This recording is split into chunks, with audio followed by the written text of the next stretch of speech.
دین اسلام څومره حق دین دی الله تعالی څومره لوی فضل کړی دی په ټوله دنیا کې د یهودو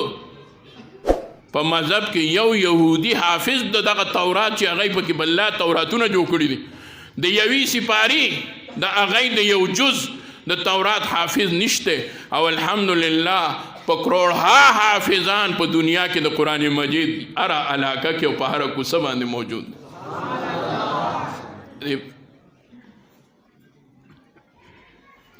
یو په ټوله دنیا کې یهود دی ووایي چې دا زموږ مدرسه ده چې کومه مدرسه ده هغه محتمم ورته هم په میاشت کې یو ځل راځي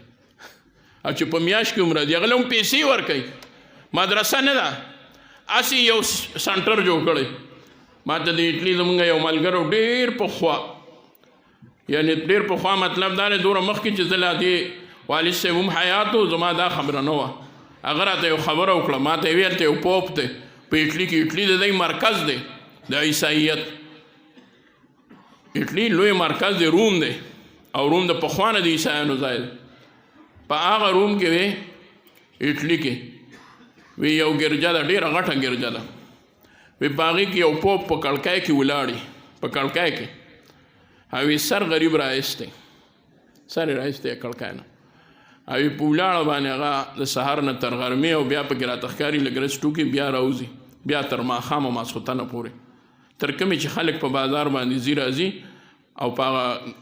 کوڅو باندې نو دی لګیا یې هغه خپل د دین ترغیب ورکوي چې دا کوئ هماغه عیسایان چې هغه د هغه مذهب دی ډېر خلک تیر شي نو بیا یو نیم ورته لږ غوندې هسې ودرېږي یو منټ دوه نو بیا هغه ګړی ته وګوري نو وایي اسکیوز مي زه درنه لړم ته بل چاته وایي دا خبره وکړه نو بیا هغه بل چاته لګیا د دین دا حال دی په روډ کې ورته هم څوک نه ودرېږي ته ماته داسې مدرسه وښیه داسې جومات وښیه داسې ځای وښیه چې په هغې کې د مسلمانانو الحمدلله کثیر تعداد نه وي او چې اواز وکړي څومره خلک راشي